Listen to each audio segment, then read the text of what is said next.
Waalaikumsalam warahmatullahi wabarakatuh. Waalaikumsalam. Oke, terima kasih. Sudah itu di-scan barcode-nya. Silakan.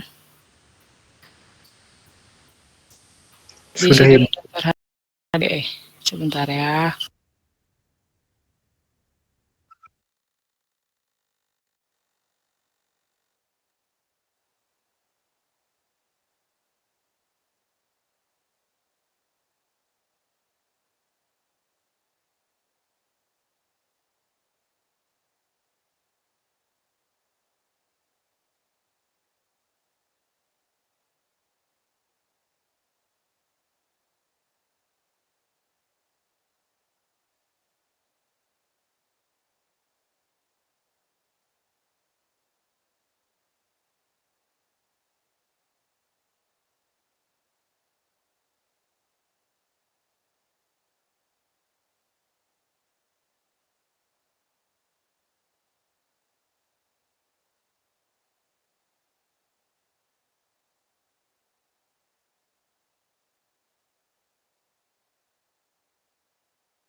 Oke, cek. Ini saya baru baca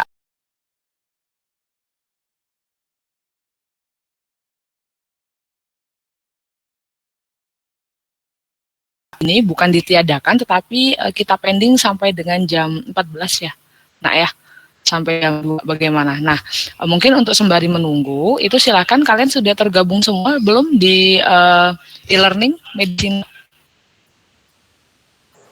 Kalau saya sudah. Yang lainnya gimana? Sudah saya masukkan. Siapa nih? Karena baru masuk PRS karena kemarin, belum Bu. masuk PRS ya. Oke. Oke, coba yang belum masuk ke e-learning boleh di ini ya, boleh dituliskan namanya di kolom chat. Nah, nanti sebagai apa namanya? Tugas pendahuluan mungkin ya. Silakan kalian pelajari dulu itu di slide pertemuan 3, Nak. Nanti rasanya ada di e-learning. Itu slide pertemuan 3, silakan kalian baca dulu. Di situ itu kalau nggak salah tentang apa namanya? Mulai membahas tentang hubungan antara struktur dengan kereaktifan obat. Nah, silakan boleh kalian pelajari dulu. Di situ ada pertanyaan tuh, ya.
Bentar dong, bentar. Ini yang ngisi di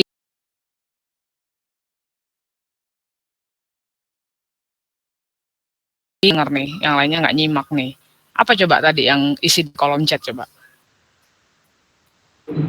Maaf Bu, izin menjawab. Ah, Yang belum akses e-learning di sini. yang belum masuk ke e-learning kan? Ini ada beberapa yang udah masuk. Kenapa nulis lagi? Ibu maaf untuk enrollment sini Bu. Lah kan saya nggak ini, saya yang otomatis memasukkan, bukan kalian yang mencari kimia medisinal. Kalau kamu Maaf Bu. udah masuk itu udah pasti ada.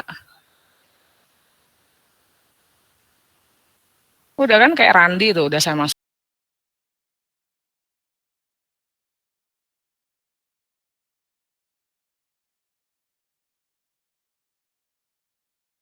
Coba dicek ya. Oke. Nggak apa Pak Wan. Tadi udah presensi Pak Wan karena saya telat baca ininya. Oke, nggak apa-apa. Kita langsung mulai aja kalau gitu ya. Oke, seperti yang saya sampaikan tadi ya, kita di awal ada kuis ya. Saya minta untuk dipelajari terlebih dahulu modul minggu lalu, tapi mungkin kita kuisnya karena sudah terlambat 1 jam, maka kuisnya saya buat tugas saja ya. Saya buat tugas saja.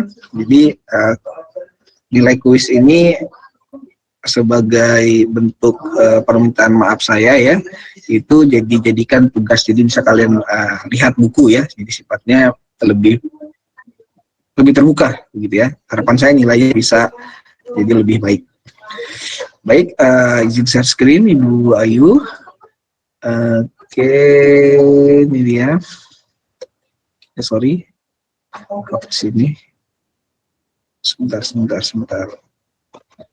Sepertinya salah. Terus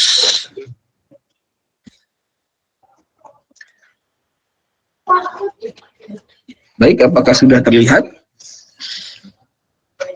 Sudah terlihat Pak. Ya. Sudah Pak. Baik, kita mulai saja pertemuan pada kesempatan kali ini. Assalamualaikum warahmatullahi wabarakatuh. Selamat siang menuju sore. Salam sejahtera untuk kita semua.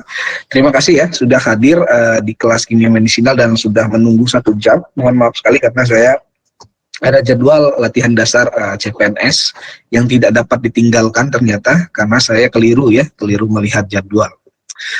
Baik, terima kasih kepada Bu Ayu yang telah mengatur kelasnya, tadi sudah memberikan presensi ya. Seperti biasa saya mengingatkan, tolong dicari buku ini dan juga buku yang telah Ibu Ayu sampaikan ya, yang bisa dibeli di Gramedia, itu membantu sekali untuk kalian menambah wawasan terkait dengan perkuliahan kimia medisinal. Presensi tadi sudah dibagikan. Nah, pada kesempatan kali ini kita akan coba mempelajari lebih mengerucut ya. Pertemuan pertama dan pertemuan kedua itu kita telah membahas tentang apa sih yang akan kita pelajari di kimia medisinal. Kemudian kita telah mempelajari kemarin ya, bagaimana suatu obat itu dapat memberikan respon biologis kepada diri kita. Ya, mengapa obat yang kita minum itu spesifik? Mengapa obat MAH itu tidak menyebabkan penyembuhan terhadap penyakit flu? Kenapa kalau kita minum obat flu tidak menyembuhkan penyakit MAH? Nah, itu spesifik sekali, sudah kita bahas kemarin berkaitan dengan reseptor ya. Karena reseptor itu bekerja seperti enzim, dia spesifik dan efisien. Ya, kemudian reseptor itu akan memberikan respon ya, mengirimkan sinyal ke dalam sel sehingga nanti sel akan memberikan ya respon biologis ketika reseptor dan juga obat tadi itu melakukan suatu proses yang disebut sebagai proses agonis, gitu ya. Nah, setelah kita mengetahui bagaimana mekanisme kerja obat memberikan respon biologis, pada kesempatan kali ini kita akan melihat, ya, bagaimana obat itu dari kita konsumsi atau dari kita injeksikan ke dalam tubuh kita itu bisa diserap oleh tubuh dan mencapai target selnya. Ya, sehingga nanti dia bisa ketemu tuh sama reseptornya. Nah, itu bagaimana? Nah, beberapa aspek yang harus kita ketahui sebelumnya adalah kelarutan. Ya, kita harus mengetahui terkait dengan kelarutan. Oke, sebelum kita lanjut ya, boleh raise hand ya, sambil saya catat namanya. Kenapa sih kelarutan ini menjadi penting ketika kita berbicara tentang obat? Ayo, ada yang punya pendapat? 1 atau 2 orang deh, ya. Saya ingin dengar pendapatnya, pengetahuan kalian, wawasan kalian. Kenapa kelarutan ini jadi penting ya ketika kita berbicara tentang obat untuk manusia. Ya, silakan Resen. Ya, Pasa 82. Oke, silakan Pasa. Izin menjawab Pak, kalau misalnya menurut saya itu karena obat kan dikonsumsi sama tubuh kita secara biologis. Jadi di sel itu kan juga persennya lebih banyak airnya di sitoplasmanya gitu Pak. Bagus ya. Tepat sekali jawabannya ya, bahwa kenapa kelarutan menjadi penting, karena obat itu kan akan masuk ke dalam sistem metabolisme tubuh, baik pencernaan ya, baik dia serap melalui jaringan periferal ya, melalui berbagai macam kelenjar dan lain-lain, yang sebetulnya tubuh kita itu tersusun 80% itu dari air. Ya. Jadi tubuh kita ini tersusun dari air sebetulnya, sehingga kelarutan itu menjadi sangat penting. Percuma kita minum obat tapi tidak dapat larut. Ya, artinya tidak dapat diserap oleh tubuh, ya, tidak dapat diserap oleh tubuh, tidak dapat kemudian dimanfaatkan oleh tubuh. Nah, kelarutan itu berkaitan erat dengan apa? Dengan struktur. Jadi suatu obat tertentu punya struktur tertentu. Nah, semakin dia larut, ya, maka semakin dapat diserap oleh tubuh, maka akan memberikan aktivitas, ya.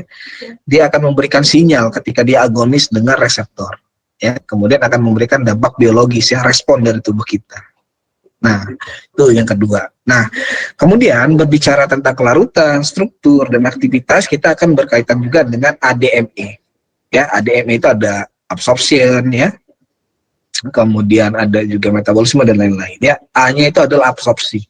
Ya, nah, ini yang akan kita coba pelajari bersama. Nih, saya mau pertanyaan nih, siapa yang bisa jawab ya? Apa perbedaan absorpsi ya dengan absorpsi? Ya, satu pakai B, satu pakai P.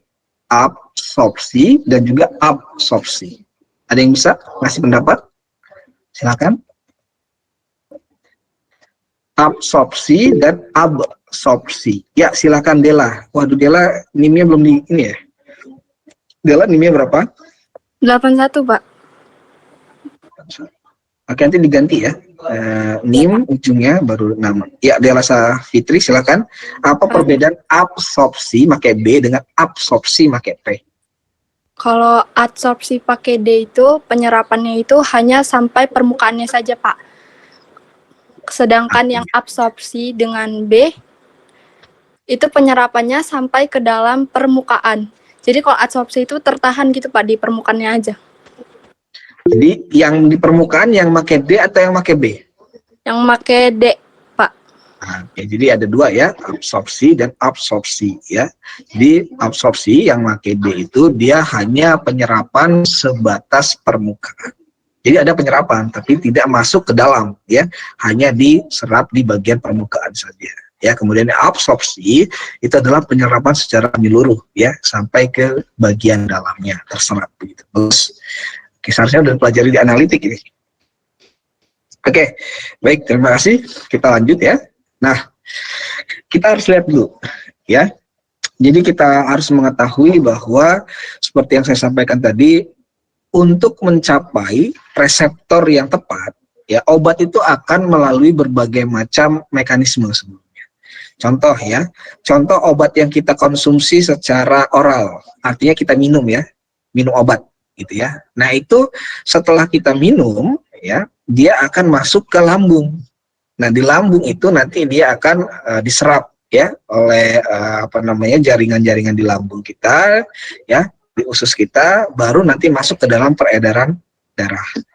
Ya. Jadi banyak sekali ya, banyak sekali tahapan-tahapan dari obat itu sebelum dia dapat membentuk agonis dengan reseptor. Nah, hal yang paling penting dalam mempelajari ya bagaimana mekanisme obat itu bekerja, itu kita pelajari yang disebut sebagai ADME. Ya, yang pertama itu adalah absorption, ya. Kemudian adalah D-nya adalah distribution, M-nya adalah metabolism, dan E-nya itu adalah excretion. Ya, jadi kita akan membahas beberapa hal ini ya, ADME.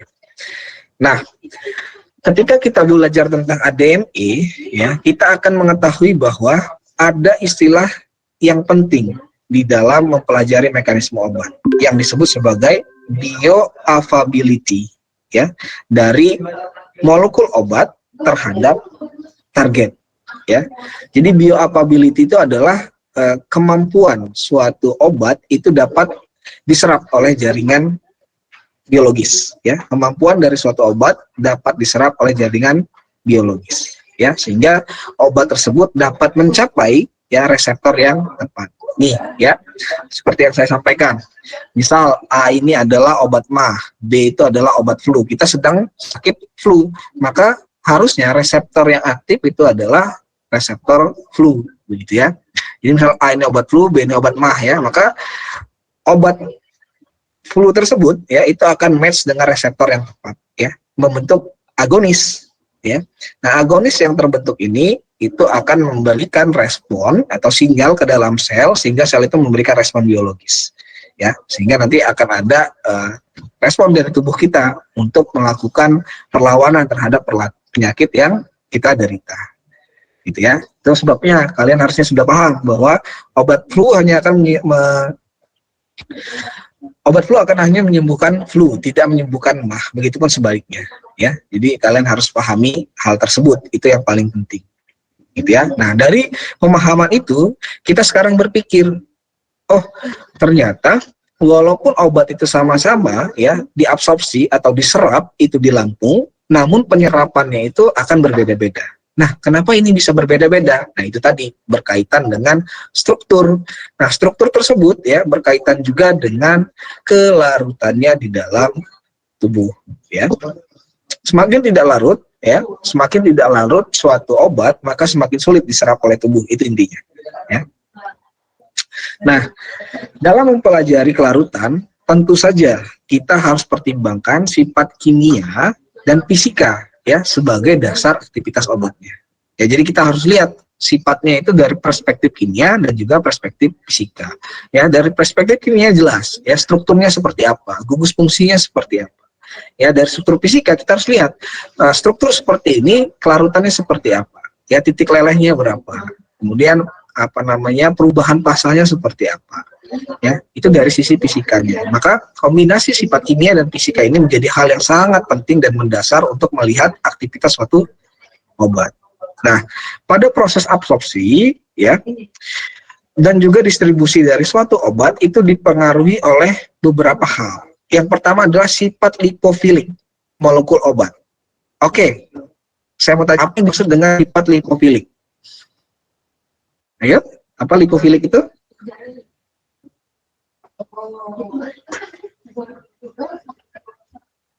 Apa? Ada yang tahu? Ada yang punya pendapat? Larutkan dalam lemak. Lipofilik itu adalah kecenderungan larutnya dalam apa? Fase lemak dan fase air. Lipofilik. Lipo itu apa? Filik itu apa? Lipo, lemak, filik, air. Lipo itu dari lipid, betul, lemak. Filik? Air. Air, Pak. Apa? Filik apa? Filik bukan air. Ayo. Hidrofilik. Apa tuh? Non-polar? Tidak, non-polar ya non-polar. Ya, lipo itu sudah mewakili non-polar sebetulnya. Lipo itu sudah lipid ya, lemak. Filiknya apa tuh? Suka, Pak. Suka. Ya. Lipofilik itu artinya adalah kecenderungan untuk larut ya dalam sesuatu yang non-polar, terutama lipid. Nah, tadi ini kontradiktif nih. Kita ketahui bahwa tubuh kita tersusun oleh air. Kenapa kita mempelajari lipofiliknya? Ada yang punya pendapat? Air kan sifatnya apa? Polar apa non-polar? Polar, Pak. Polar. Kenapa sifat lipofilik yang menjadi penting?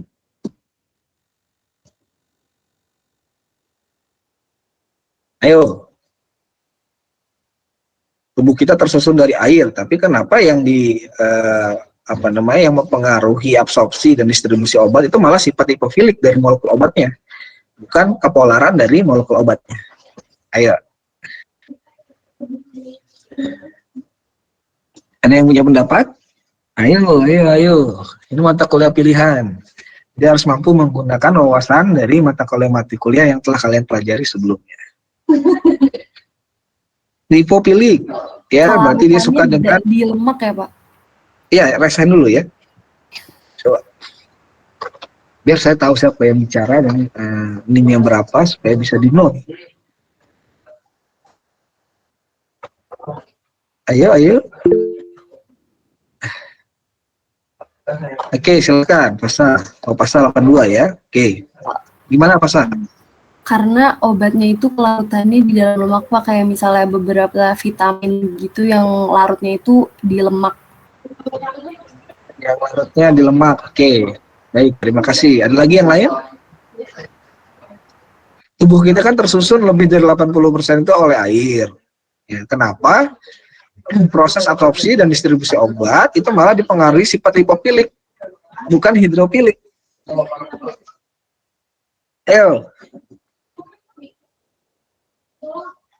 Ayo, dipikirkan logiknya, ya, pemahamannya. Kenapa sifat lipofilik yang menjadi dasar, bukan hidrofilik? Anastasia, diganti NIM-nya nanti ya, namanya ya. Anastasia NIM-nya berapa? 49. 49. Izin jawab, Pak. Oke, silakan. Karena itu berpengaruh pada proses distribusi obat di dalam tubuh, Pak. Karena di dalam tubuh itu ada obat akan masuk ke dalam sel dan sel tersebut memiliki struktur ada yang dari lemak gitu, Pak. Oke, baik ya. Jadi kenapa sifat lipofilik yang menjadi penting? Ya, betul sekali bahwa tubuh kita itu tersusun hampir lebih dari 80% dengan air. Tapi harus kita ingat bahwa ya, sel itu membrannya adalah lipofilik. Ya, agar obat itu dapat mencapai reseptor, ya, agar obat itu dapat mencapai target yang sesuai, dia itu harus melintasi berbagai macam ya dinding sel. Nah, dinding sel itu kita ketahui adalah suatu lipid ya, kadang juga fosfolipid.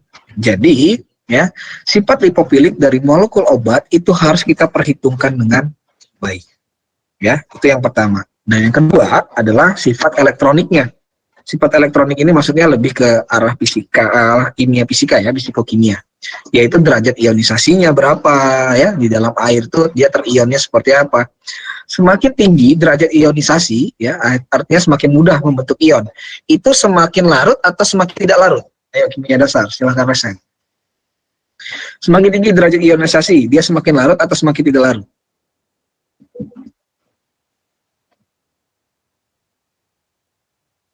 Ayo resen.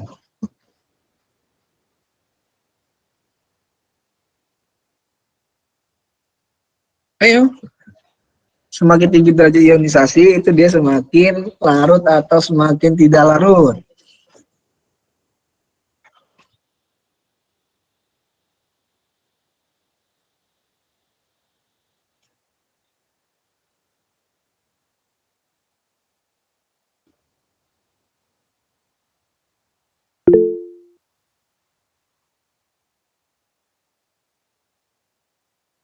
Ya, silakan. Saya nggak akan mulai kalau nggak semakin apa? Semakin larut. Nah, oke ya. Jadi kalian harus ingat ya, semakin tinggi derajat ionisasi itu akan mengakibatkan molekul tersebut semakin larut. Pak, gimana kalau misalnya suatu molekul obat dia itu nggak larut? Maka kita akan buatkan garamnya. Ya, biasanya kita tambahkan Na ya, misalnya Na plus obat min gitu ya. Jadi kita meningkatkan derajat ionisasinya dengan menggaramkannya. Kemudian suasana pH, jangan lupa juga ya, sistem pencernaan kita, terutama di lambung itu sangat bergantung kepada pH. Ya. Nah, pada proses interaksi obat dan reseptor itu ada yang dipengaruhi juga oleh beberapa hal, ya, seperti tipe ikatan kimia yang mungkin.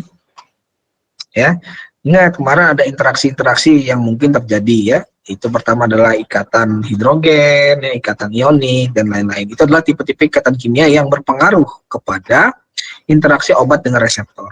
Ya, kemudian interaksi hidrofobik, kerapatan elektron, ya, ukuran molekul obat juga berpengaruh. Ya, karena begini, di dalam proses transport, ya, itu ada kanal, ya, yang bisa dilintasi hanya beberapa ukuran tertentu. ya. Jadi untuk menembus salah satu dinding sel ya atau membran sel itu ada ketentuan-ketentuannya. Salah satu ketentuannya adalah ukuran molekul obat itu tidak boleh lebih dari taraf tertentu. Saya lupa berapa ya. Nanti kita akan lihat di pertemuan selanjutnya. Dan juga efek dari sterokimia dari obat. Nah ini ya, mengapa kimia organik itu menjadi sangat penting ketika kita berbicara tentang obat.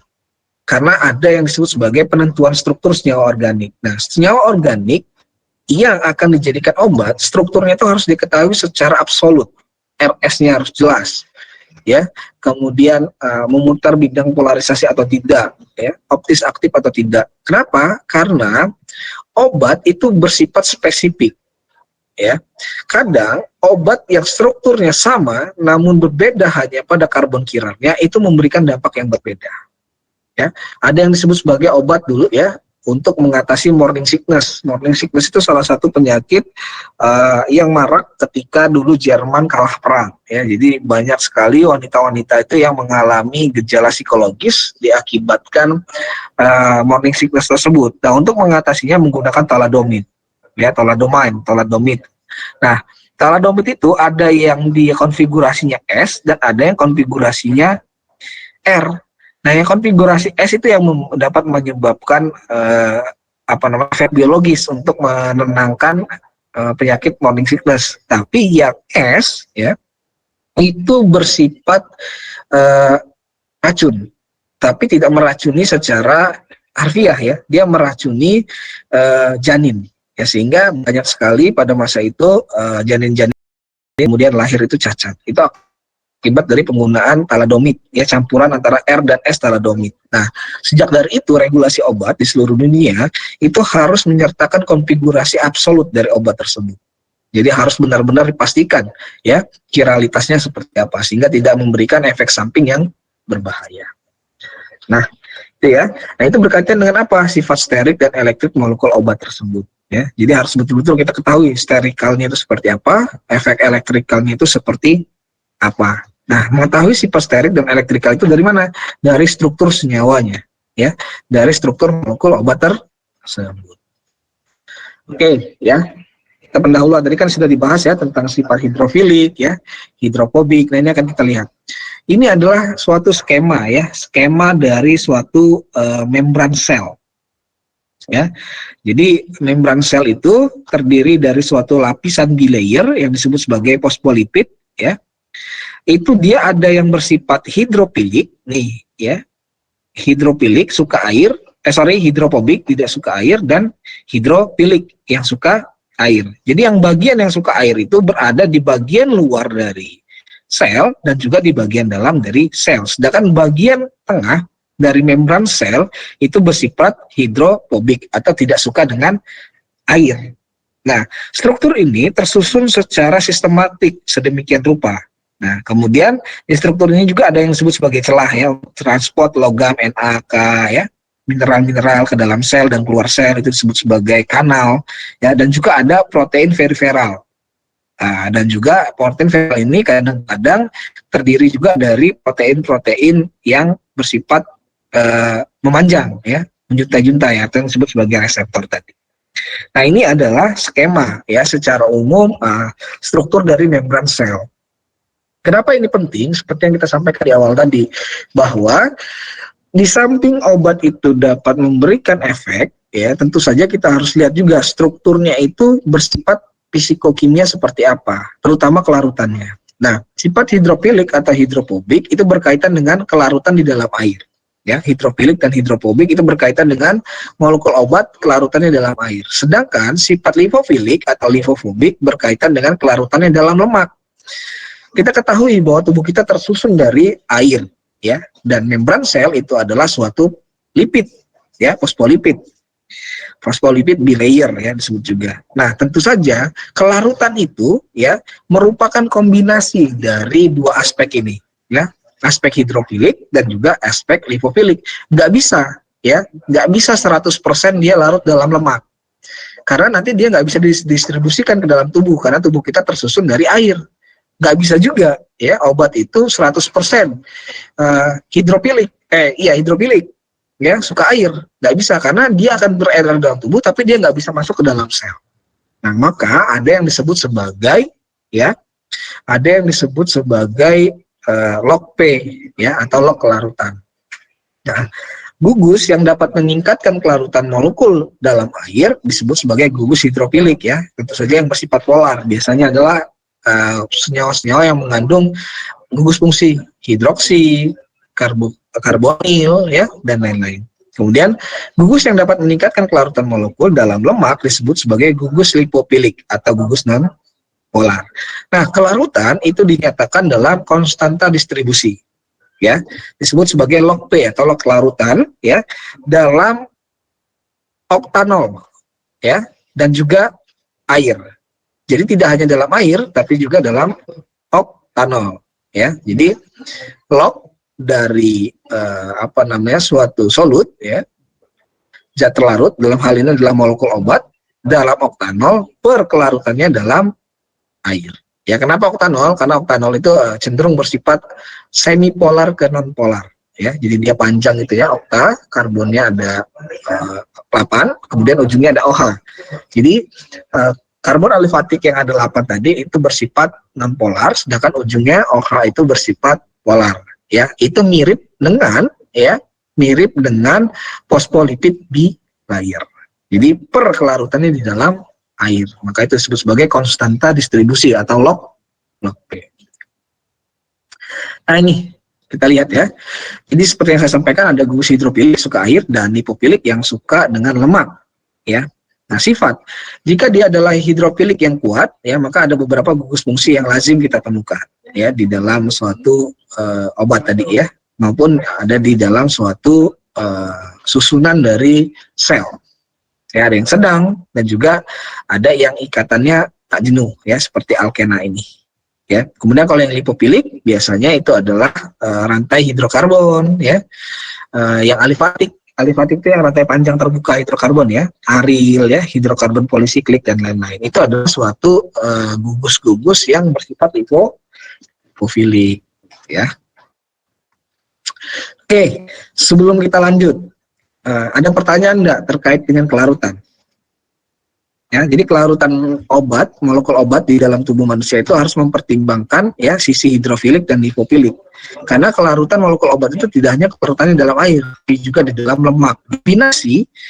Kombinasi antara kedua larutan ini disebut sebagai konstanta distribusi atau log P tadi. Nah, log P semakin tinggi log P, maka itu akan semakin baik ya kelarutannya di dalam tubuh manusia. Oke, sampai di sini ada pertanyaan? Silakan kalau ada. Kalau tidak ada, saya anggap cukup jelas ya. Ini saya agak cepat karena tadi sudah terlambat ya. Oke, kalau tidak ada kita lanjutkan. Oke, ini kelarutan ya. Sifat kelarutan itu berhubungan dengan aktivitas biologis. Tentu saja ya, semakin larut, maka semakin banyak yang diserap oleh tubuh. Semakin banyak yang diserap oleh tubuh, semakin banyak yang terdistribusi oleh tubuh, ya, semakin banyak yang menuju sel yang tepat. Ya.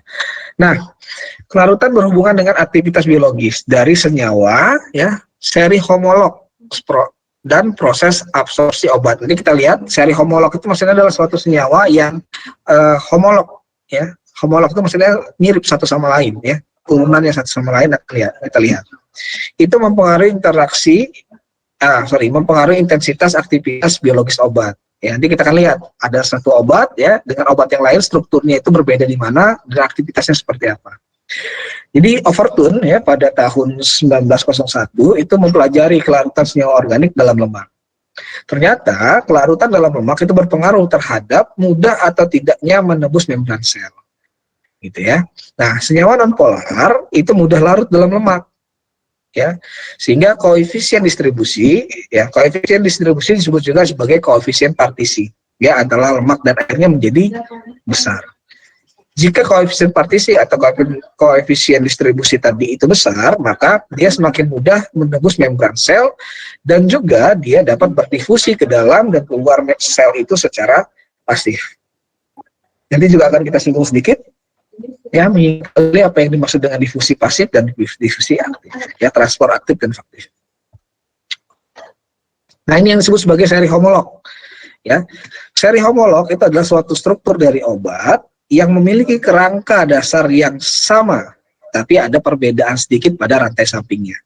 Ini lihat obat yang di atas, ya, itu memiliki perubahan pada rantai sampingnya. Ya, perhatikan pada lantai arifatik dan juga sikliknya. Ya, jadi dimodifikasi pada posisi orto, ya, terhadap gugus karbonil. Nih, ya. Jadi pada posisi orto di sini itu berbeda-beda. Lihat ya perbedaannya. Ya, dari barbital sampai pentobarbital, ya, ini semua adalah senyawa turunan barbital. Barbital itu adalah senyawa yang mirip pesawat ini nih. Molekul yang mirip pesawat ini disebut sebagai barbital. Ya, nih barbital generasi pertama itu seperti ini. Kemudian nanti gugus sampingnya, ya, pada posisi orto ini akan dimodifikasi.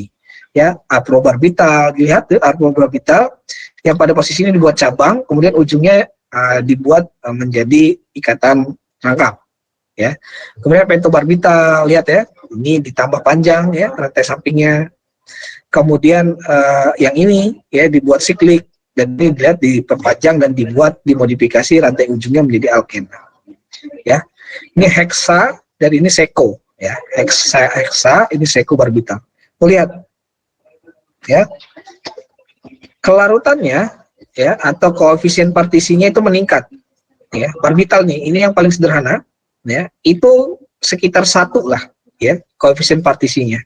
Maka serapannya di dalam tubuh itu hanya sekitar 15% yang mampu diabsorpsi, obat ini diabsorpsi. Nah, semakin tinggi koefisien partisi, ya kelarutannya dalam kloroform atau yang nonpolar dan air, itu maka serapannya juga akan semakin besar. Jadi semakin tinggi koefisien partisi nilainya dari suatu molekul obat, maka semakin tinggi juga serapannya di dalam tubuh. Ya, maka nih kalau kalian lihat ya, yang heksetal dan sekobarbital itu adalah kombinasi. Ya, yang barbitalnya itu bersifat polar, ya, sedangkan rantai sampingnya ini ya, yang bersifat alifatik dan juga siklik itu bersifat nonpolar. Jadi kombinasi antara yang polar dan nonpolar dari molekul obat itu meningkatkan koefisien partisinya dan juga meningkatkan absorpsinya di dalam tubuh manusia, terutama di lambung. Ya, jadi dia mudah untuk berdistribusi di air yang polar, dan dia juga mudah untuk masuk dan keluar ke dalam membran sel yang kita ketahui bersifat non-polar. Gitu. Oke, sampai di sini. Ada pertanyaan enggak? Ya, silahkan, Pastor. Bapak, tadi saya masih bingung deh Pak, maksudnya gambar yang atas itu polar, yang bawahnya itu non-polar atau gimana ya Pak? Yang mana itu yang polar dan non-polar, gambar apa struktur? Strukturnya itu Pak, ada struktur dan juga ada grafik. Yang dimaksud gambar olehmu itu yang mana? Yang gambar senyawanya Pak. Bukan gambar, itu struktur namanya. Struktur Pak. Ya, struktur senyawa. Ini, lihat barbital, aprobarbital, pentobarbital, sampai sekobarbital dan heksetal, ya nih, lihat. Ya, barbital itu yang ini strukturnya. Ya. Nah, barbital ini ya itu dia rantai sampingnya hanya 1,2 ya, hanya ada 4 karbon. Nah, artinya ya rantai sampingnya ini tidak cukup nonpolar. Ya, maka dimodifikasi rantai sampingnya tuh. Nah, semakin banyak modifikasi dari rantai sampingnya, ya, semakin meningkatkan serapannya di dalam tubuh. Kenapa? Karena rantai tersamping tersebut meningkatkan sifat nonpolar dari barbital ini. Karena dia nonpolar dan polarnya itu semakin meningkat, ya, maka koefisien partisinya juga akan semakin naik. Barbital itu di sekitar sini 15, sedangkan heksetal, ya, struktur yang ini itu ada di hampir 100%. Koefisien partisinya. Karena koefisien partisinya hampir 100%, maka serapannya juga meningkat, ya, hampir lebih dari 60%. Gitu kira-kira ya. Jadi kalau ditanya yang mana yang non polar, yang mana yang polar, nggak ada. Ini adalah kombinasi. Yang polar itu adalah yang memiliki gugus fungsi. Ya, nih bagian yang ini nih, yang seperti pesawat ini. Bagian yang non polar itu adalah rantai sampingnya. Gitu ya. Jadi kalau yang atas ini lebih polar, yang bawah polar nggak kayak gitu pemahamannya ya.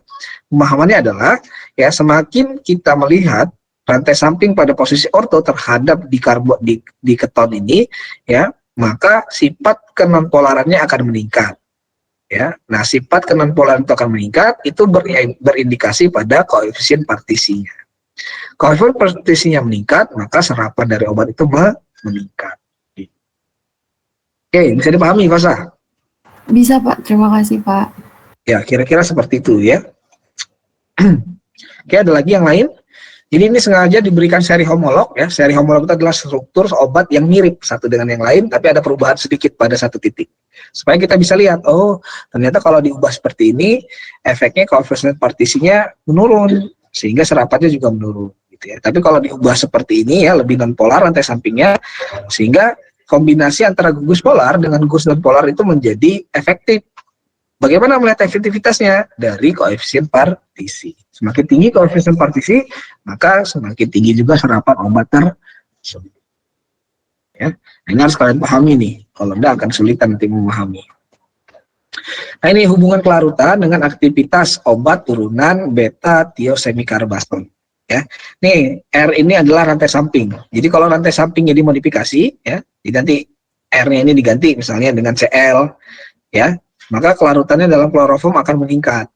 Ya, aktivitas antivirusnya juga meningkat.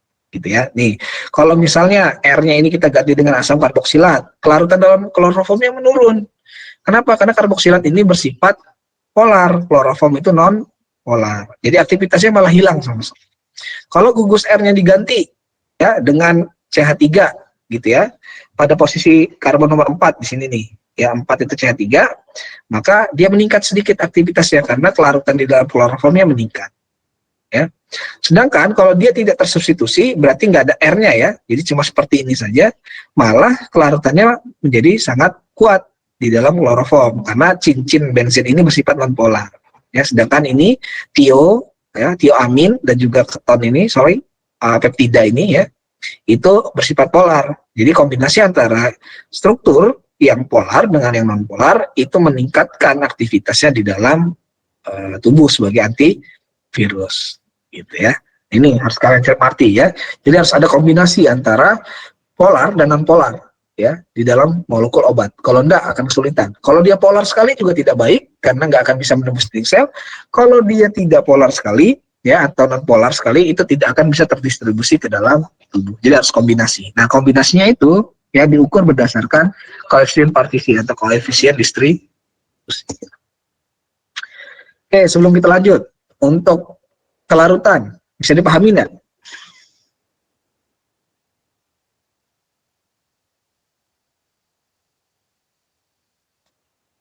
Oke, ada pertanyaan? Oke, kalau nggak ada, kita lanjut ya.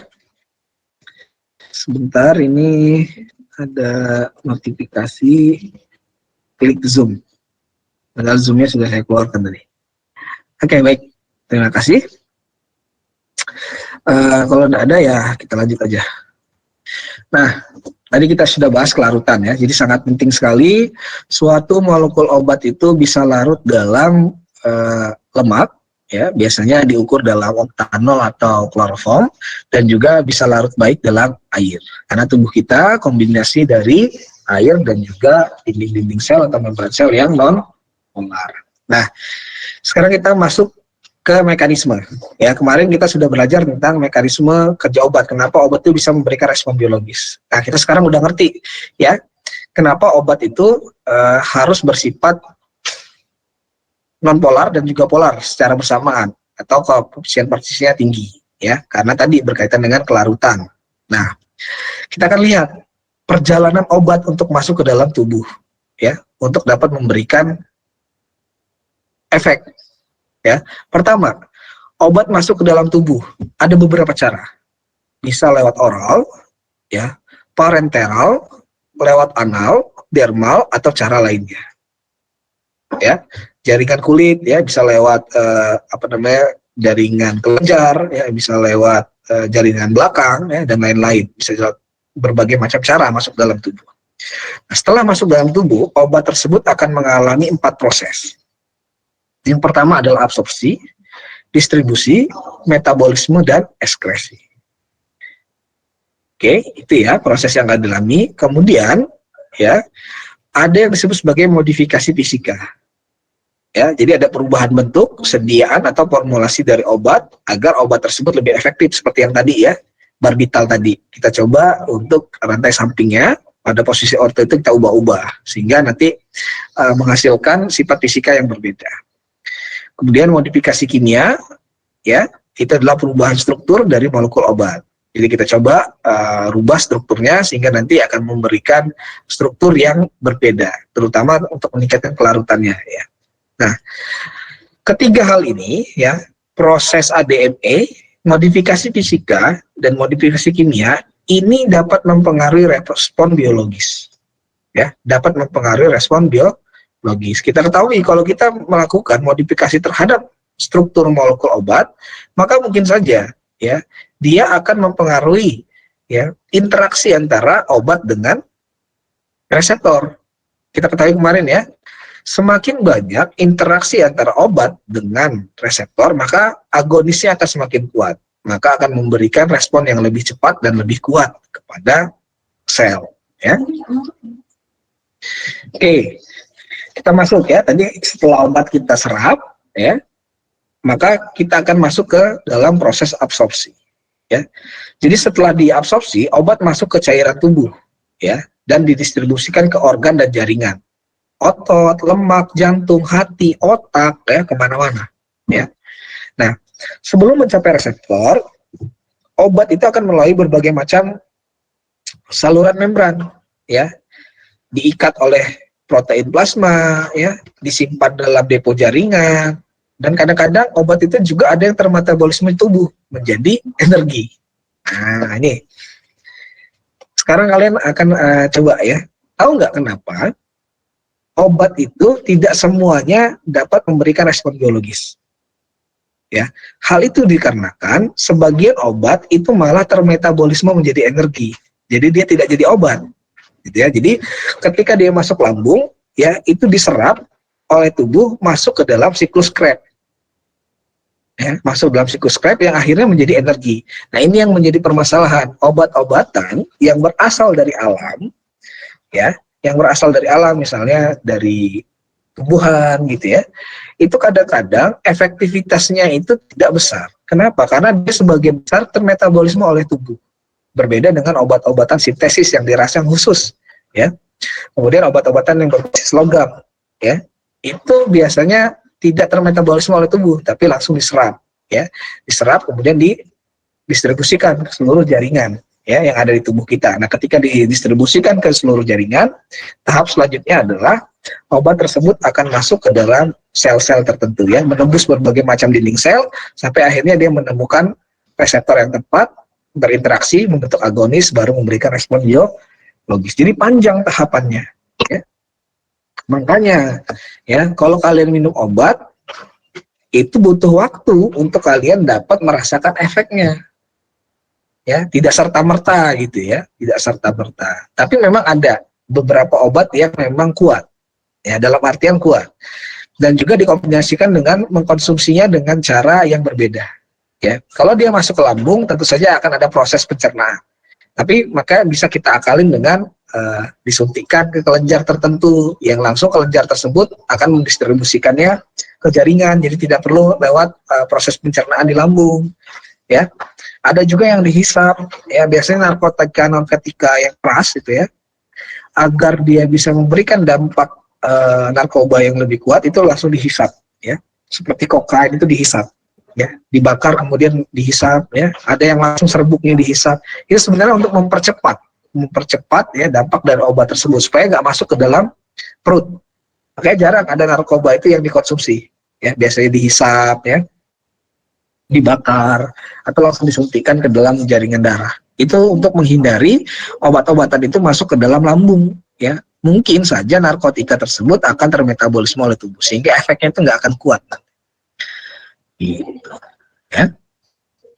Nah, ini saya ingat kembali ya, ini adalah sel dari hewan dan juga sel dari tumbuhan, ya. Lihat tuh, di dalam sel ini itu banyak sekali ya komponen-komponen, ya, ada nukleus, ya, mitokondria, ya, ribosom, sitoplasma, dan yang lain, ya. Dan di setiap komponen-komponen ini di dalam sel itu terisi oleh air, ya. Ada air ya, kemudian ada membran lagi ya. Jadi obat itu untuk mencapai suatu reseptor itu tantangannya sangat besar. Dia harus mampu menembus berbagai macam dinding sel. Itu berkaitan dengan kelarutannya, strukturnya harus nonpolar ya.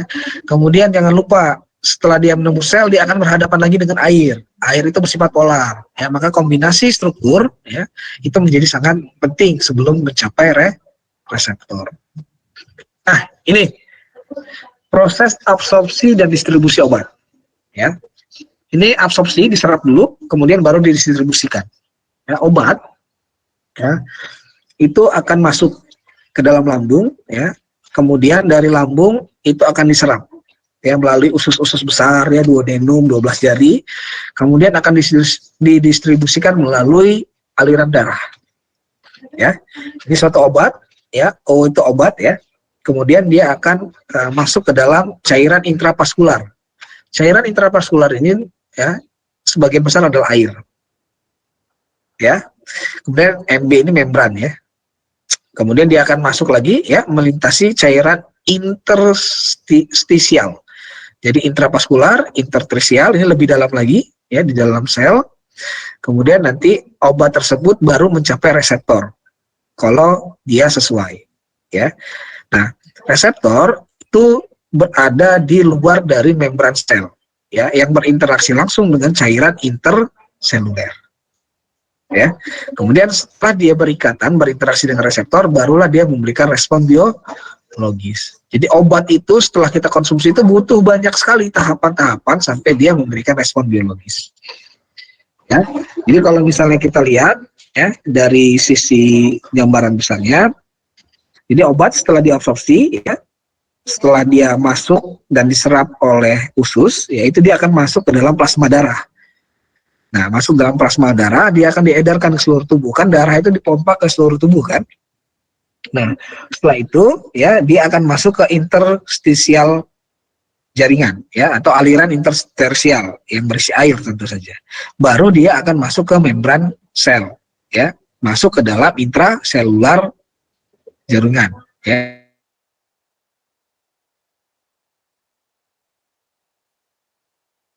Protein yang menjuntai-juntai itu, ya, yang disebut sebagai reseptor.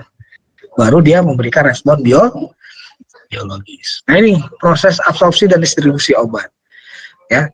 Jadi misal begini, kalian itu punya penyakit sakit kepala, katakanlah begitu ya. Jadi harusnya sel yang reseptornya berada itu di kepala. Jadi bayangkan, absorpsi ya oleh tubuh, kemudian didistribusikan melalui aliran darah. Nah, ada aliran darah yang dipompa ke kepala. Nah, ternyata aliran darah yang dipompa ke kepala itu sudah mengandung obat, ya. P ini plasma ya. Nah, plasma darah. Nah, plasma darah itu kemudian nanti akan plasma darah itu ada proteinnya ya, yang akan menjadi carrier obat.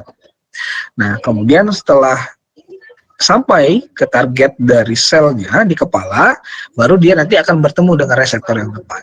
Baru nanti obat tersebut dapat memberikan respon biologis, yaitu menghilangkan sakit kepala kalian. Jadi proses absorpsi dan distribusi obat itu panjang. Jadi butuh waktu ya untuk obat itu dapat bekerja. Gitu. Baik, sampai di sini dulu. Ada pertanyaan enggak terkait dengan absorpsi dan distribusi dari obat? Ya, nah kalau kalian udah paham tentang kelarutan ya, tentang absorpsi dan distribusi dari obat, baru nyambung dengan materi yang minggu kedua lalu tentang reseptor, ya. Gitu. Jadi ini memang materinya dipisah-pisah. Oke, ini lanjut. Nah, ini fase kerja obat, ya. Jadi obat, gitu ya. Kita lihat ada beberapa fase. Yang pertama itu obat yang fasanya adalah padatan, tablet, ya. Ada yang powder, biasanya kapsul obatnya, ya. Ada yang sifatnya larutan, ya. Biasanya sirup. Jadi ada tiga fase obat, ya. Nah, obat itu pertama kali itu kita buat secara pabrikasi, ya. Setelah obat itu diriset oleh mahasiswa kimia, ditentukan strukturnya, ditentukan dosisnya, kemudian masuk ke teknik kimia, dibuat pabrikasinya, diformulasikan ya sebagai obat dengan dosis tertentu, ya, baru nanti dibentuk sediaan. Ya, apakah dia nanti sediaannya berdalam bentuk padat, ya, serbuk atau cair, ya. Kemudian, nah, tahap ini pabrikasi sampai sediaan disebut tahap fasa farmasetik, ya, fasa farmasetika. Kemudian obat tersebut kita konsumsi, ya, masuk ke dalam saluran pencernaan, diabsorpsi oleh tubuh kita, dan kemudian didistribusikan ke seluruh jaringan di dalam tubuh kita, melalui peredaran darah. Nah, ini yang disebut sebagai farmakokinetik. Ya, jadi obat bebas, ya, yang telah melalui proses ADME tadi, ya, itu bisa terdistribusi ke jaringan, ya, didepositokan, disimpan, atau dia bisa langsung keluar, disekresikan. Nah, atau dia bisa masuk ke dalam protein plasma, ya, yang P tadi berada di dalam darah. Atau dia bisa langsung didistribusi masuk ke reseptor. Nah, obat yang mampu berinteraksi dengan reseptor, ya, berdasarkan gugus fungsinya di dalam obat tersebut, melalui berbagai interaksi antara obat dengan reseptor disebut sebagai fasa farmakodinamik. Jadi ada farmakokinetik berkaitan dengan ADME, dan ada fasa farmakodinamik berkaitan dengan interaksian dengan reseptor. Baru nanti dia akan memberikan aktivitas tertentu di dalam tubuh kita. Ya, jadi ada fasa farmasetik, fasa farmakokinetik, dan fasa farmakodinamik. Ya, ini adalah fase kerja dari obat, ya. 3 fase. Oke, untuk fase kerja obat, ada pertanyaan enggak?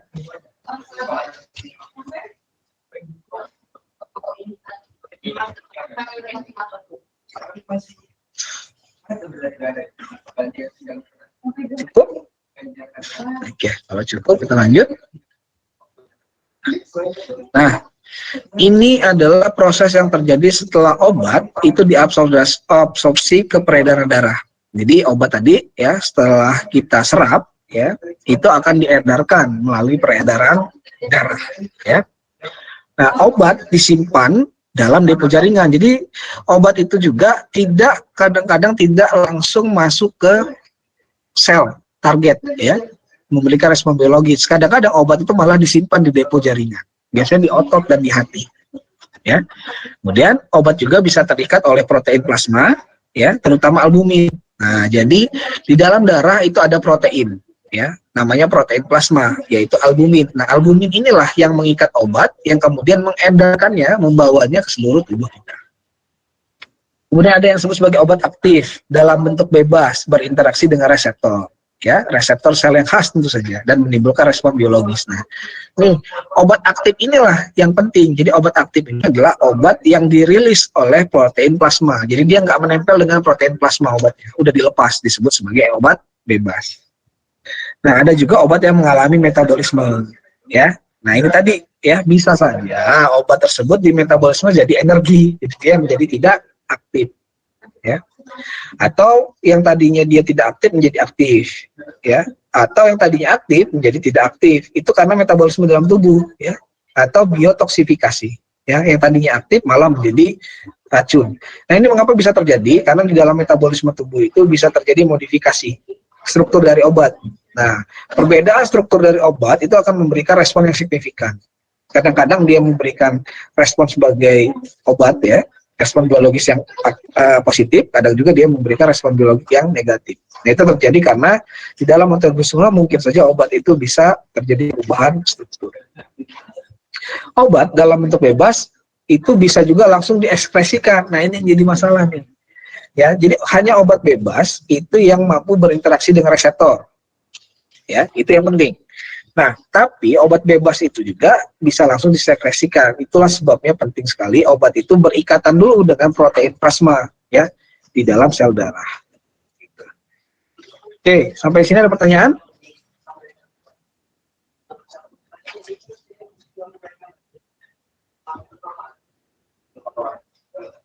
Oke, kalau nggak ada kita lanjut, ya.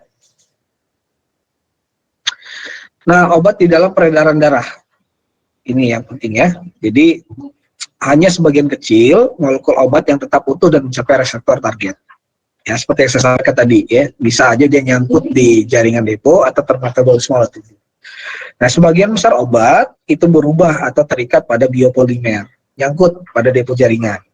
Nah, sisi hilang atau disebut sebagai site of loss adalah tempat di mana obat berubah atau terikat sehingga tidak mencapai reseptor.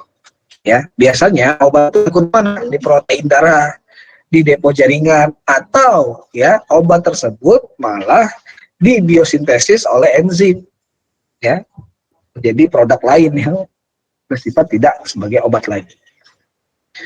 Nah, tadi ya, apa yang dimaksud dengan depo penyimpanan? Depo penyimpanan itu adalah salah satu sisi kehilangan atau site of loss, ya, yang berfungsi sebagai tempat penyimpanan obat sebelum berinteraksi dengan reseptor. Nah, yang jadi masalah ketika dia itu terakumulasi di depo penyimpanan. Jadi setelah disimpan dia tidak langsung terdistribusi. Nah, ini yang jadi masalah karena nggak akan ada obat yang mencapai reseptor kalau semuanya disimpan. Ya, kemudian ikatan obat dengan depo penyimpanan bersifat terpulihkan, reversible. Ya, jadi dia bisa disimpan kemudian dilepaskan kembali. Nah, kalau dia terus-terusan disimpan, nah ini yang jadi repot. Bila kadar obat itu menurun, maka obat akan dilepaskan kembali oleh cairan darah. Gitu ya. Jadi nah, kalau obat terlalu banyak juga di dalam cairan darah itu akan mengganggu, ya, mengganggu aliran darah, sehingga perlu reaksi yang reversible. Jadi ketika konsentrasinya menurun, maka depo penyimpanan lepas lagi obat ya ke darah, darah distribusikan lagi ke sel, gitu, ya. Setelah dia teragonis, ya, konsentrasinya berkurang di darah, maka depo penyimpanan melepaskan kembali, ya, terus begitu. Dan seterusnya. Nah, depo penyimpanan itu biasanya berada di jaringan lemak, hati, ginjal, dan otot, gitu ya. Nah, kalian kan udah tahu tuh, ya, cara bagaimana obat itu bisa terserap dan terdistribusi, ya, sehingga nanti bisa mencapai reseptor yang tepat. Nah, untuk itu, ya, perlu kita perhatikan juga bagaimana cara pemberian obat, ya. Nih, ada proses absorpsi obat yang berbeda, ya, maka tentu saja kita harus pertimbangkan bagaimana cara memberi obatnya, gitu ya. Kalau obat-obatan yang mudah larut dalam air biasanya dibentuk sebagai tablet, ya, padat. Tapi obat-obatan yang susah larut dalam air biasanya dalam bentuk cairan, ya. Jadi proses untuk absorpsi obat itu juga menentukan bagaimana obat itu dimasukkan ke dalam tubuh. Bisa dari oral, ya, sublingual, rektal, intradermal, intramuskular, ya, intraperitoneal, subkuntan. Ini maksudnya adalah cara obat itu dimasukkan ke dalam tubuh, ya, bisa disuntikan, ya, bisa diinfus, ya, bisa juga dengan berbagai macam cara yang lain, ya. Kemudian tidak melibatkan proses absorpsi obat.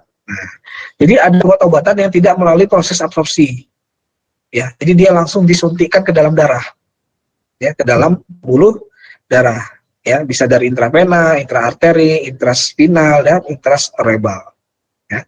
Kemudian ada obat juga yang dihisap, ya, tentu saja dia lewat hidung. Nah, ada juga obat yang sifatnya lokal seperti kulit dan mata. Jadi kalau kulit itu ya biasanya obat-obatannya yang bersifat dermatal, ya, yang lokal saja. Kalau yang mata biasanya itu yang ringan-ringan, ya, tidak merusak kelenjar mata. Jadi cara pemberian obat itu juga memperhitungkan berbagai macam hal, terutama 4 hal utama ini. Oke, kita masuk ke proses absorpsi, ya. Yang pertama adalah ADME, proses absorpsi tadi. Nih, jadi obat itu bisa diserap, ya, melalui berbagai macam cara, ya. Salah satunya adalah melalui proses pencernaan, langsung diinjeksikan ke berbagai macam jaringan, atau masuk langsung ke aliran darah, gitu ya. Jadi harus kalian perhatikan dengan baik, ya. Jadi beda-beda, nggak sama, gitu ya. Sebentar, ini ada yang harus saya lakukan dulu.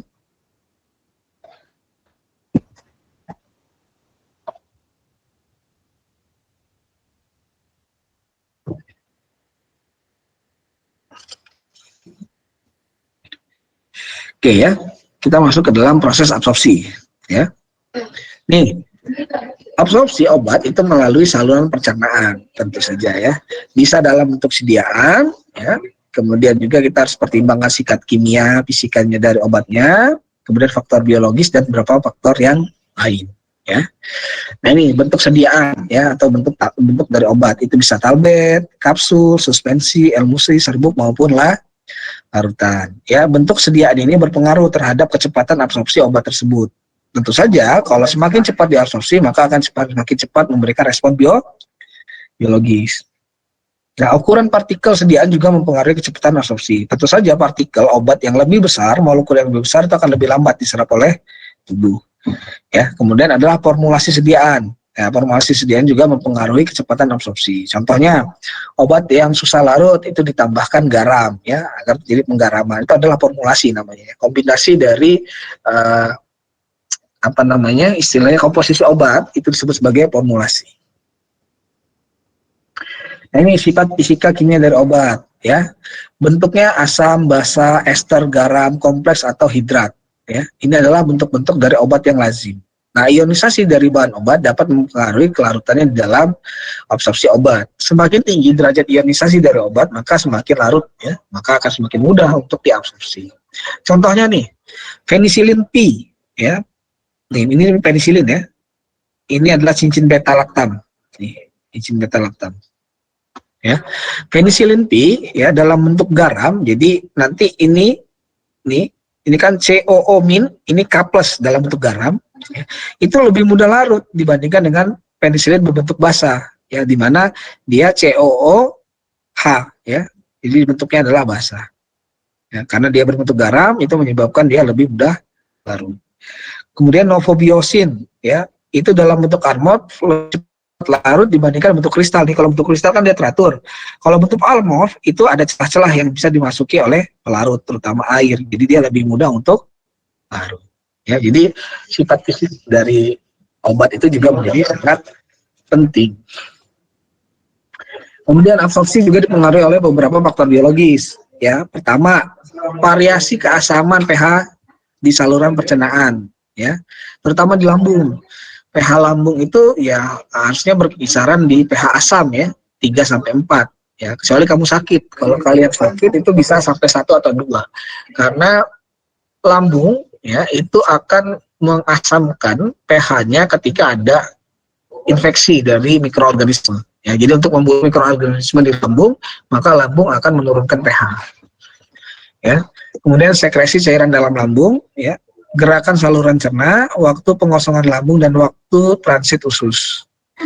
Terakhir, faktor yang biologis yang mempengaruhi adalah banyaknya pembuluh darah.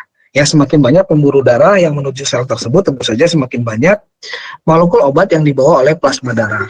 Ya. Nah, ada juga faktor lain nih yang mempengaruhi penyerapan obat. Pertama, umur. Jadi obat untuk anak bayi, remaja, orang dewasa, dan lansia itu beda-beda. Ya, terutama dosisnya. Kenapa? Karena semakin tua, ya, katakanlah lansia, maka penyerapan terhadap obat itu menurun. Ya. Kemudian apalagi yang mempengaruhinya, yaitu adalah makanan. Ya. Kemudian adanya interaksi obat dengan senyawa lain. Nah, makanya itu ya, kadang-kadang kita itu minum obat nggak boleh dicampur sama duren, ya, nggak boleh minum susu, itu agar tidak adanya interaksi obat dengan senyawa lain. Kemudian adanya riwayat penyakit tertentu. Itulah sebabnya ketika kalian ke dokter, maka penting sekali ya riwayat penyakit itu diketahui, rekam jejak medis namanya. Kalau enggak, kadang-kadang kita itu terdiagnosa pernah alergi, tapi kita pindah ke dokter yang lain, dokter lain nggak tahu kita pernah alergi obat tertentu. Ya itu akan menjadi permasalahan. Ya, makanya rekam jejak medis itu menjadi sangat penting karena berkaitan dengan absorpsi dari obat. Kemudian faktor utama absorpsi obat dalam saluran cerna ya, pertama ukuran molekul obat ya, kelarutan obat dalam lemak dan air ya, koefisien partisi atau koefisien distribusi, kemudian derajat ionisasinya. Nih, prinsip absorpsi dari obat ya, prinsip penyerapan dari obat. Ini bayangkan, yang tengah ini adalah membran ya, fosfolipid ya atau fosfolipid. Hanya obat dalam bentuk tak terion yang dapat menembus membran. Nih, ini adalah lumen usus 12 jari itu punya membran di mana obat yang dicerna di dalam lambung ya kemudian akan diserap oleh usus ya, diserap oleh usus kemudian baru masuk ke aliran darah. Ini adalah obat ya, HA. Nah, HA itu bisa terionisasi. Nah, hanya obat yang berbentuk ya yang bentuknya tidak terion, ya, dalam bentuk Ha, bukan H+ atau amin, itu yang bisa masuk ke pembuluh darah.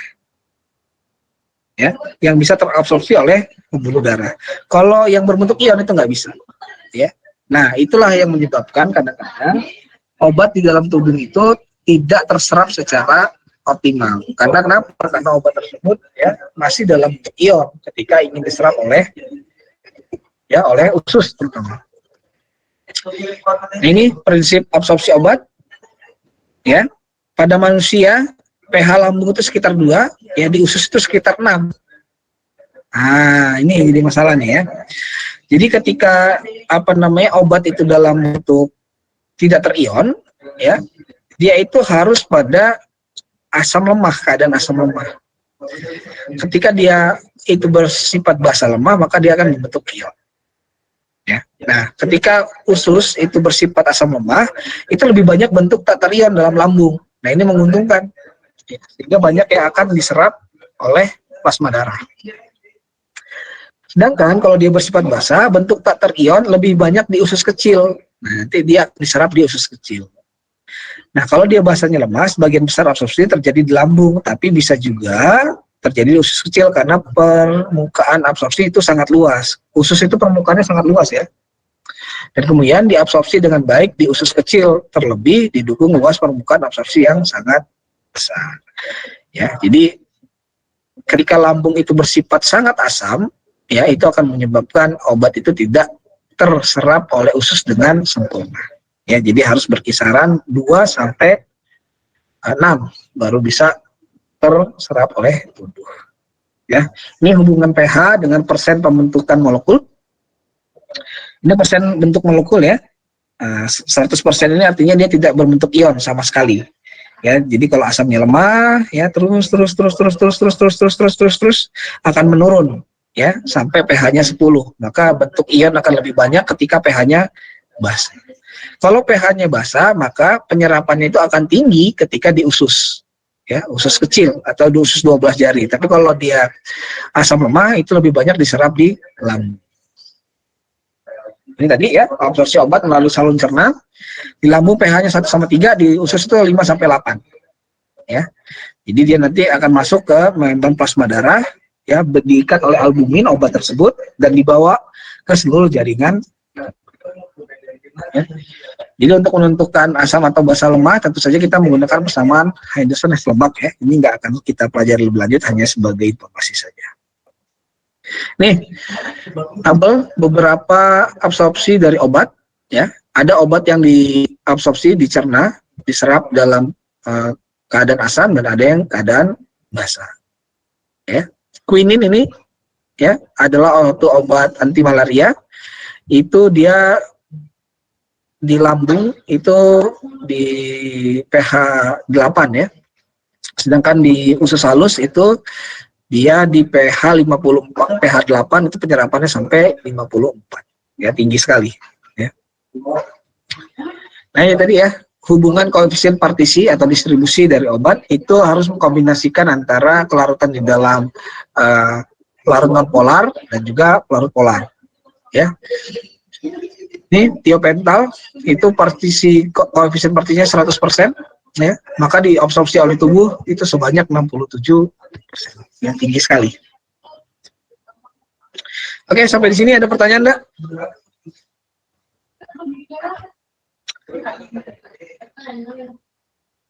Oke, kalau ada pertanyaan ya, ini setelah ini ada tugas. Jadi ya bagi yang baru PRS untuk mengambil mata kuliah ini silahkan kumpul. Ini sudah saya buka di Google Classroom. Tugasnya bisa disusulkan ya, tapi tentu saja akan ada penyesuaian terkait dengan penilaiannya. Kemudian ini adalah tugas untuk minggu ini. Ya, kemarin kalian sudah diminta untuk mereview abstrak, betul? Betul, Pak. Nah, sekarang kalian review latar belakangnya. Jurnal yang sama ya, jurnal yang sama. Saya udah baca sampel ya, 2 paper abstraknya maksud saya sudah di-review dengan baik ya, bukan mentranslate. Sebagian besar juga banyak yang masih translate abstraknya. Ya, jadi abstrak itu ditranslate, diartikan, bukan di-review. Ya, review itu sebenarnya dirangkum. Ya. Jadi tidak perlu semuanya dituliskan. Ya, kalau semuanya dituliskan itu hanya mengganti bahasa Inggris menjadi bahasa Indonesia. Tapi sudah ada beberapa mahasiswa ya, ada 2 orang yang mereview dengan baik. Nah, sekarang review background-nya. Ya, sekarang review background-nya. Nah, ini tadi seharusnya jadi kuis, ya ini jadi tugas. Tolong kerjakan ini, dikumpulkan ya. Nanti ada tugas minggu ketiga 1 ya, yang mereview background, minggu ketiga 2 itu adalah kuis ini. Ada pertanyaan tugasnya? Tolong tugasnya dikerjakan dengan baik ya, terutama yang kuis ini. Karena ini kuis yang dijadikan tugas, nilainya akan beda dengan tugas biasa. Ya, ini sebagai permintaan maaf saya karena saya lupa jadwal latsar saya. Ya, harusnya tidak saya okekan di jam 1, tapi saya terlanjur ya karena tidak melihat jadwal secara menyeluruh. Oke, baik, kalau tidak ada ya, silakan dikerjakan langsung dari hari ini juga ya tugasnya. Waktunya 1 minggu ya. Bagi yang baru PRS-an, tolong dilengkapi minggu 1 dan minggu kedua, tugas dan kuisnya itu bisa dikerjakan langsung, nggak apa-apa, tapi penyesuaian nilai ya. Baik, terima kasih, mungkin itu saja yang dapat kita sampaikan. Mohon maaf tadi penundaan 1 jam. Saya akhiri, wabillahi taufiq wal hidayah. Assalamualaikum warahmatullahi wabarakatuh. Waalaikumsalam warahmatullahi wabarakatuh. Terima kasih banyak Pak. Terima kasih.